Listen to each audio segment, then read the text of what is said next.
ত্রিপুরা ন্যায্য মূল্যের দোকান পরিচালক সমিতির অধীন সদর এএমসি কমিটির অষ্টম ত্রৈবার্ষিক সম্মেলন বৃহস্পতিবার রাজধানীর সুকান্ত একাডেমির প্রেক্ষাগৃহে অনুষ্ঠিত হয়।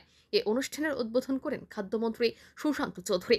অনুষ্ঠানে উপস্থিত ছিলেন ত্রিপুরা ন্যায্য মূল্যের দোকান পরিচালক সমিতির রাজ্য সভাপতি প্রদীপ চন্দ, বিশিষ্ট সমাজসেবী শ্যামল কুমার দেব সহ অন্যান্যরা। সম্মেলনের উদ্বোধন করে বক্তব্য রাখতে গিয়ে খাদ্য জনসংভরণ দপ্তরের মন্ত্রী সুশান্ত চৌধুরী বলেন, আপনাদের দাবি দেওয়া আমার উপর ছেড়ে দিন। আলোচনার মাধ্যমে দাবি দেওয়া পূরণের লক্ষ্যে আগামী কিছুদিনের মধ্যে এক প্রতিনিধি দলকে মহাকরণে যেতে বলেন তিনি। মহাকরণে দপ্তরের অধিকর্তা এবং সচিবের সাথে বৈঠকে বসে আলোচনার মাধ্যমে সমস্যার সমাধান করার ইঙ্গিত দেন মন্ত্রী। পাশাপাশি নিরবচ্ছিন্নভাবে গণবন্টন ব্যবস্থাকে ত্বরান্বিত করতে উপস্থিত ডিলারদের প্রতি আহ্বান জানান খাদ্যমন্ত্রী সুশান্ত চৌধুরী। তিনি ডিলারদের প্রতি বলেন, ইতিবাচক মনোভাব নিয়ে গ্রাহকদের সাথে মিলিত হন। কোনো অবস্থাতেই যেন সরকারের প্রতি মানুষের মধ্যে বিরূপ প্রতিক্রিয়ার সৃষ্টি না হয়।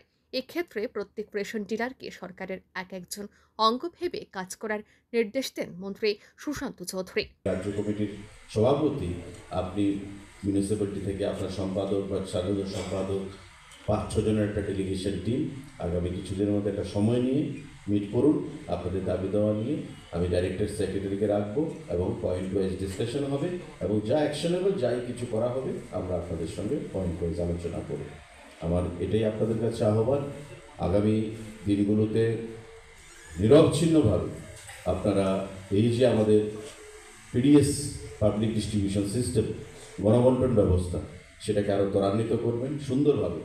আমি শুধু এই জিনিসটাই চাই, গো পজিটিভ, যে পজিটিভভাবে আপনারা কনজিউমারদের সঙ্গে ডিল করুন। আসছে কোনো অবস্থাতে যেন মানুষের মধ্যে সরকারের প্রতি বিরূপ প্রতিক্রিয়া না হয়।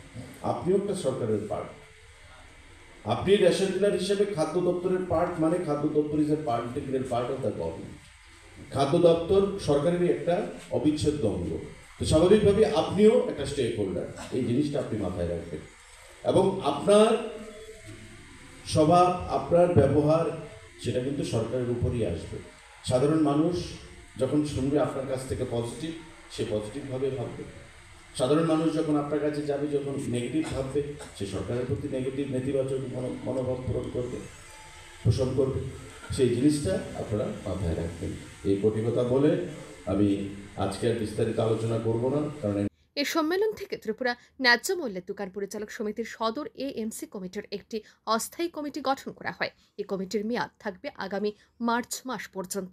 এই সময়কার মধ্যে এই কমিটির কাজকর্ম দেখে পরবর্তী সিদ্ধান্ত গ্রহণ করা হবে বলে জানান খাদ্যমন্ত্রী Sushanta Chowdhury. Bureau report, RE news.